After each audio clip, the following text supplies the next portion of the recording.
Bom dia, bom dia, bom dia! Graça e paz do Senhor Jesus seja sobre todos nós. Uma ótima segunda-feira para todos. Hoje é dia 23 de agosto de 2021. Seja muito bem-vindo ao nosso devocional de hoje. Devocional de hoje que terá um tema muito interessante. Nós vamos falar hoje sobre a unidade de Deus. Eu tenho falado aí com alguma frequência que o evangelho ele tem resposta para as grandes questões do homem. E nessa semana, de forma muito específica, eu quero trabalhar o que nós poderíamos chamar aí da semana da mudança da mente. Quero trabalhar alguns conceitos, alguns elementos fundamentais que são ou esquecidos ou são ignorados. Então, durante essa semana, esses conceitos, esses elementos, esses aspectos que fazem parte da fé cristã, que fazem parte da nossa vida no dia a dia e que são de alguma forma ignorados ou esquecidos, durante essa semana nós vamos tentar trazer isso à mente, nós vamos tentar trazer isso à baila, trazer isso para cima, para a gente poder olhar para esses aspectos, para esses elementos com bastante cuidado, para que não possamos esquecer. Então, essa vai ser uma semana aí da mudança da mente, lembrando que o Evangelho oferece respostas para as grandes questões do homem. Para começar a semana da transformação da mente, para começar a semana aí dessa mudança da mente que eu quero trabalhar, nós vamos começar a falar de uma expressão muito comum que você ou já deve ter ouvido em algum momento, ou até já deve ter usado, que é a expressão Deus é amor, mas é justiça também. Vamos entender um pouco melhor essa expressão? Ela de fato é verdadeira, mas até que ponto ela é verdadeira? Como podemos entender essa verdade que Deus é amor e é justiça também? Como podemos trabalhar esses dois conceitos juntos? É sobre isso que nós vamos falar nessa manhã no nosso devocional de hoje. Vamos entender o contexto, e é importante que você esteja na mesma página que eu estou aí nas leituras. Essa semana vai ser a semana de vários profetas. Estamos na maratona bíblica Os Profetas, e para ser bem redundante, essa semana vamos falar de muitos profetas. Por quê? Porque vamos ler vamos ler 4 profetas, que são livros pequenos, e que estavam ali praticamente na mesma época, viviam sobre a mesma condição, que são os profetas Naum, Abacuque, Sofonias e também o Obadias. Então vai ser um por dia. Hoje nós vamos de Naum, amanhã nós vamos de Abacuque, quarta-feira Sofonias, quinta-feira Obadias, e aí os salmos nós vamos deixar lá para o final da semana. Sempre nós lemos um salmo juntos. Essa semana nós vamos deixar o salmo lá para o final da semana. Sexta-feira vai ser o devocional a partir dos salmos. E no sábado a gente finaliza então os 18 capítulos que lemos aí durante essa semana. Naum. Quem é Naum? Naum é conhecido entre os profetas, é conhecido na teologia como o profeta da destruição. É literalmente mesmo o profeta da destruição. Por quê? Nenhum profeta foi tão preciso nos juízos de Deus contra o Império Assírio quanto Naum. O Império Assírio, só para você entender, é aquele primeiro império que dominou o mundo, né? Pode ser considerado aí o primeiro grande império que dominou o mundo. E o Império Assírio, ele era conhecido pela sua severidade, eram homens muito sanguinários. E o profeta Naum, ele vai declarar uma profecia contra esse império. E a profecia de Naum, você lendo aqui, se você já leu, você vai entender o que eu estou falando. A profecia de Naum, ela é muito precisa quanto a essa destruição. E se formos olhar a história, vamos perceber o quanto Naum foi exatamente preciso nos relatos dessa destruição. Aí alguém pode dizer, nossa, mas como Deus pode ter sido tão severo para esse povo, né? Aí a gente tem que lembrar do profeta Jonas. O profeta Jonas, ele foi enviado para onde? Para Nínive. Nínive é a capital do Império Assírio. Na verdade, aqui no livro de Naum, O Naum se refere ao Império Assírio como Nínive. Então, Deus, ele visitou através de Jonas o Império Assírio, dando oportunidade para o Império Assírio se arrepender. E o Império Assírio não se arrependeu. Eles não voltaram atrás. Eles até tiveram ali uma experiência com Deus durante a visita do profeta Jonas, mas eles não se arrependeram, não mudaram de fato a vida. E aí fica aqui a primeira advertência, né? Esse povo ouviu de Deus e não se arrependeu. Então, se hoje você ouvir a voz do Senhor, não endureça o seu coração. Anote o que eu vou dizer, e eu digo isso com muita frequência. O pior sentimento que podemos experimentar é o sentimento da falsa esperança. Se hoje ouvir a voz do Senhor, não endureça o seu coração. Bom, o profeta, ele é claro em 3 aspectos aqui no seu relato, no seu livro, na sua profecia. Primeiro, aspecto em que o profeta é muito claro: os danos causados pelo pecado. Durante todo o livro, basicamente ele vai relatar sobre o juízo de Deus contra o pecado, e quanto o pecado é ofensivo.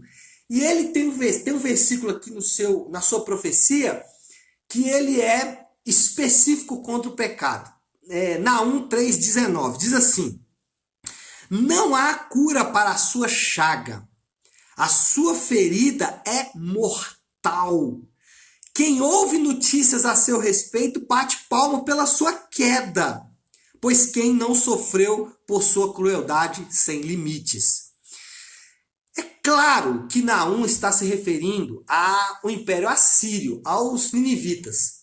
Contudo, os ninivitas, eles eram homens marcados pelo pecado. E quando Naum faz esse relato dos homens marcados pelo pecado, ele nos dá um indício do que o pecado causa na vida do homem.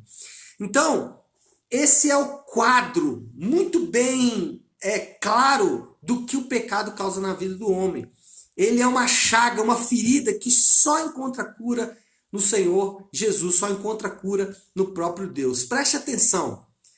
O pecado é a arma mais letal, é a doença mais mortífera e o maior flagelo que o homem pode experimentar. Primeira coisa que precisamos retirar aqui do profeta Naum: não brinque com o pecado. O pecado não é coisa para se brincar. É a arma mais letal, é a doença mais mortífera e é o flagelo mais duro que o homem pode experimentar. Então, não brinque com o pecado. Ao lermos o relato de Naum, nós vamos perceber o que o pecado causou na vida daqueles homens. O quanto o pecado foi cruel e destrutivo na vida dos ninivitas, na vida dos moradores do Império Assírio. E o quanto eles, marcados pelo pecado, causaram dores em outros homens. Segundo lugar, primeiro aspecto que o profeta é muito claro: os danos causados pelo pecado. Segundo aspecto que o profeta é muito claro: a bondade de Deus com o seu povo. Olha aí no capítulo 1, versículo 15. 1:15. Diz assim: vejam sobre os montes os pés do que anuncia boas notícias e proclama a paz. Vou ler de novo. Vejam sobre os montes os pés do que anuncia boas notícias e proclama a paz. Deus, ele não deixa o seu povo sem restauração. Deus envia o seu mensageiro. O texto de Naum fala sobre alguém que está com os pés sobre o monte. E esse que está com os pés sobre o monte, esse que está lá plantado sobre o monte, ele estava trazendo boas notícias de paz. E quando você olha para esse contexto aqui do livro de Naum, falar de paz era algo quase que inacreditável. O cenário era um cenário de tanta destruição, de tanta desordem. Para todo lado que você olhava não havia alternativa, não havia esperança, que falar sobre paz era quase incrível. Só que Deus envia o seu mensageiro. E ele fala sobre alguém que estava sobre o monte. Vamos fazer algumas relações aqui? Primeiro, quem estava sobre o Monte Calvário com a boa notícia da restauração? Jesus. Jesus é o mensageiro de Deus que proclama a paz. Jesus é aquele que está sobre o Monte Calvário, crucificado sim, em dor sim, mas também trazendo, proclamando a boa notícia da salvação. Aquele salmo, né? Nós nos lembramos daquele salmo, né? E você pode até anotar aí nas suas anotações, né? Elevo os meus olhos para os montes, de onde me virá o socorro? O meu socorro vem do Senhor que fez os céus e a terra. Então essa referência, essa relação entre olhar para os montes, olhar para os lugares altos e encontrar salvação não é nova. E lá no Monte Calvário, no alto do monte, estava o mensageiro de Deus com as boas notícias para o seu povo. Então, Naum deixa claro aqui na sua profecia que Deus, ele é bondoso para com o seu povo. Se o pecado é extremamente danoso, como nós vimos aqui, Deus também envia o seu mensageiro. Deus coloca sobre o alto monte o seu mensageiro, aquele que traz as boas novas da esperança. E, em terceiro lugar, o terceiro aspecto que o profeta deixa muito claro na sua profecia é a unidade perfeita de Deus. E aqui nós começamos então a aplicar tudo isso que nós já vimos aqui. Por um lado, a dor, a maldade, os efeitos do pecado. Por outro lado, a boa notícia de Deus, aquele que está plantado sobre o monte, que declara a boa notícia de Deus para todo mundo, e nós sabemos que é o Senhor Jesus. Agora, como casar essas duas informações? Volte comigo aqui no capítulo 1, versículo 2 e 3. Naum, capítulo 1, versículo 2 e 3. Diz assim: o Senhor é Deus zeloso e vingador. O Senhor é vingador e seu furor é terrível. O Senhor executa vingança contra os seus adversários e manifesta o furor contra os seus inimigos. O Senhor é muito paciente, mas o seu poder é imenso. O Senhor não deixará impune o culpado. O seu caminho está no vendaval e na tempestade, e as nuvens são a poeira dos seus pés. O Senhor é zeloso e vingador. O Senhor é paciente, porém vingador. É o que o profeta está dizendo aqui. E aqui nós conseguimos reunir no mesmo tempo. Deus consegue reunir ao mesmo tempo o seu amor e a sua ira. No mesmo momento que ele está agindo com amor, ele está agindo com ira. Ele está agindo com bondade, mas também com santidade. Ele está agindo com paciência, mas também com juízo. No mesmo momento. Nós, seres humanos, não somos assim.